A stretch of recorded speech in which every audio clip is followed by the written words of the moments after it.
Hello, this is Lee Anthony Davis here with another announcement video for my YouTube channel. Today is Wednesday, the 18th of October. Shall I say good afternoon to you. Today I'm hoping to beat my time from yesterday's announcement video of 13 minutes 35 seconds by going very quickly and beating that time. Anyway, and you ask yourself why you're doing it. Well, because the shorter the videos, the better, in my opinion. Too long, too convoluted and too boring when you keep going on and on and on, you know. So I don't want to do one of those videos. I want to keep them short as possible. Right, okay, that's the reason why I'm doing it. Right, moving on. Obviously this video is for announcements like group of the day, contributor of the day, today's birthday announcements, a bit of Doctor Who news. Also we got updates. I forgot to include that in, but don't worry, I've got the details here already. So not forgetting that. Also, I've got the Doctor Who quiz, my Doctor Who DVD. Actually, I'm not doing any more Doctor Who review DVD collection. I'm moving on to Hammer Horror now. I'm looking at Dracula, Christopher Lee. And also, not forgetting my comments section, and of course, coming up. So anyway, let's start this show on the road. And to start off, we do the usual. It's Group of the Day. And Group of the Day for Tuesday, the 17th of October, is the Batman Group. The Batman Group gets Group of the Day for Tuesday the 17th of October, and Contributor of the Day goes to Warren Green. So congratulations to both of them. I'll be posting them up on Instagram, Facebook, My Story and Twitter later on today. Right, moving on to birthday announcements, and today celebrating their birthdays are Joel Richardson, Gayla Gonzalez, Niobe Comics and Joseph Edmund James Carey. And of course the last one is June Leslie Tomlinson. She is now 63 years of age. The reason why I left her to last is because she's on my group, one of my groups anyway, so I thought I'd give her a mention. So I thought I'd save the best to last. Well, it's not the best, but I thought I'd save someone that's in my group a bit more, shall I say, spotlight on them. So anyway, well done to her. I'll be doing my birthday announcements for her on my groups later on, and as well as what I've just said with the group and contributor of the day. Right, I'm going to move on quickly. Right, moving on to Doctor Who news. The BBC have confirmed Doctor Who's first ever story, The Unearthly Child, will not be included in the iPlayers of catalogue of episodes this November, which will be home to 800 hours of material of Doctor Who. They haven't given a good reason for this, and I'm quite surprised myself, because that would be the first thing you would include, because without that it wouldn't have gone anywhere, would it? Let's face it. I think it's when they have a good thing, or the bit between the teeth, they start playing around with it, you know, and we'll decide what's going to be the running schedule here.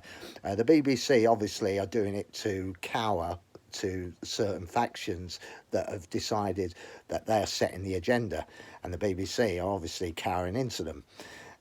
We know that because they're doing things like inclusion policies and stuff like that, so we already know that happened back in 2016, didn't it? Because of certain things, certain events that made them go that way.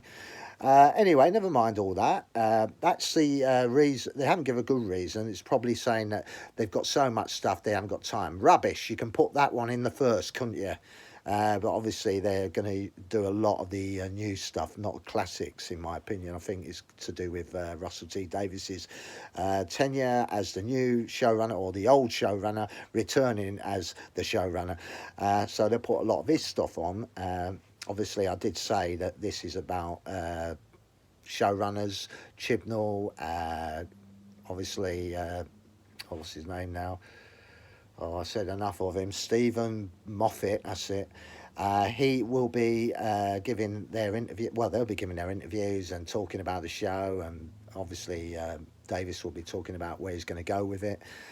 He's going to give you a few hints, a few spoilers or whatever. And there's also loads of classic episodes, as well as interviews and many other stuff that the BBC iPlayer will be doing.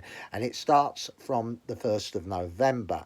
Right, so I'm quite taken aback, and I don't believe a word they say. I do believe that, I just think they're trying to sever ties with the classics. They're trying to sort of distance themselves from it. I don't think that's a good idea. You know, it's like a plant needs its roots. Without roots, it won't grow. So how the hell are they going to remove Doctor Who classics, you know, from what they're trying to do now in a new direction? Doesn't work. And it didn't work with the Timeless Children, as far as I'm concerned, because it doesn't synchronise with the classics, does it? And the way they've done it, when you get new writers, they like to put their stamp of approval on it. You know, they want their legacy on it. You know, this is why you've got to have some certain controls and make sure that they don't get over the top with it. Like when Moffat was under Davis, he made sure that Moffat didn't get too bloody over egotistic with his writing and included stuff that wouldn't work. Same with Chibnall when he was under Davis as well, and same with Chibnall under Moffat, and so on and so on and so on. But when they became showrunners themselves, they sort of, I think the writing suffered, because they were more interested in what you call basically their own persona, their own legacy. You know, Russell T Davies reminds me of JNT. You know, like he likes to be a showrunner. You know, but you're not a showrunner because you're an arbitrator. You're very good at talking your way out of any type situation, but you're not very good at controlling the situation. You know what I mean? It's thrown on you that you're very good at talking your way out of it, but you haven't got the ability to sort of control the situation from happening, to put you in a situation like that, if you understand what I mean. So anyway, that is what they'll be doing for that, and I want to move on from that because I find that a little bit disgusting, really, not including William Hartnell's very first adventure. As I said, without that, Doctor Who, there wouldn't be any Doctor Who, would there? Let's face it. Anyway, moving on.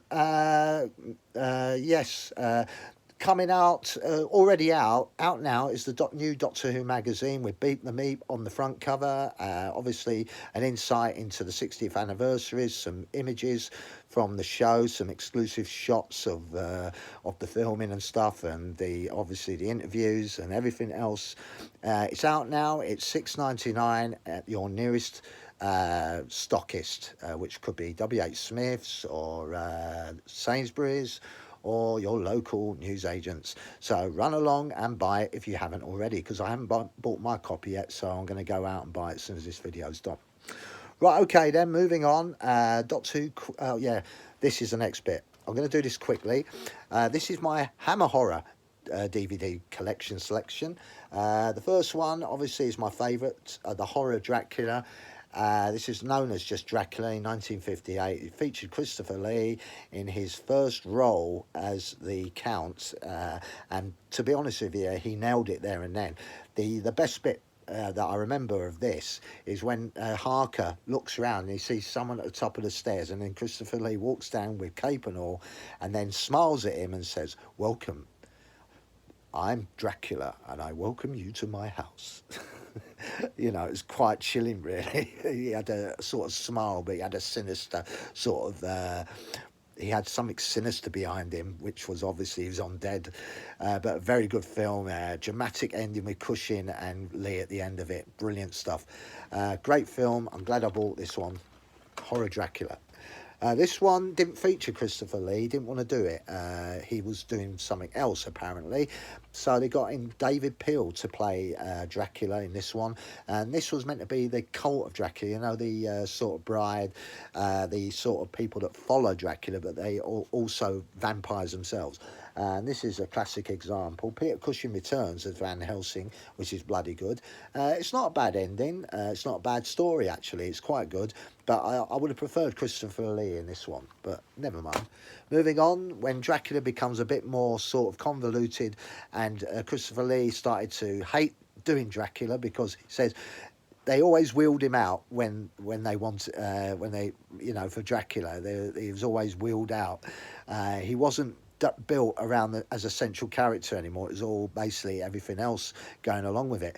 But it was good. It had Veronica Carlson in it, the sex pot of the 1960s.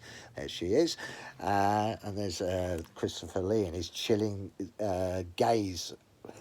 I'm not forgetting, I have got the other one, before I got to this one, was Dracula Prince of Darkness, but that's in a box set, along with Quatermass and the Pit, The Nanny, also a classic called The Devil Rides Out.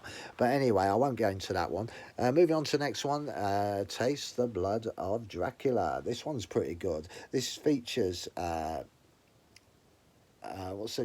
just having a look at the names now, because there's quite a famous cast in this. You got Anthony Corlin, who played the vampire in Vampire Circus. You got Jeffrey Keane, who's in James Bond. Remember James Bond as boss or some commander of head of the fleet or something like that. And then you got John Carlson, who's always popping up in Hammer Horror. Peter Sellers, you know, from what was it, Last of Summer Wine. And then you've got Linda Hayden. Oh, brilliant. It's fantastic stuff. But yeah, it's all about Dracula's revenge. Once the revenge is over, his purpose is finished, isn't it, really? Scars of Dracula has featured Dennis Waterman. Yeah, Dennis Waterman and Jenny Hanley, who made their debuts in this. Well, they weren't making their debut, but in this sort of films they were. They were known for stage acting, and Jenny Hanley went on to do Magpie, and obviously Dennis Waterman went on to do Sweeney and obviously Minder. This one is when we see Peter Cushing and Christopher Lee reunited, but by this time it features Caroline Munro in this one, but I think at the time, I think it was done, I think they tried to modernise it into the period of the 1970s, and I think it just didn't work. And this one is the final one for Christopher Lee. Unfortunately, he, by this time, didn't want to do any more Draculas after this. It was about letting a virus off and killing all mankind, basically.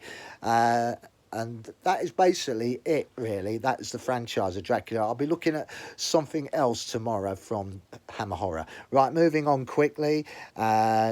I've got the Doctor Who quiz question to tell you about.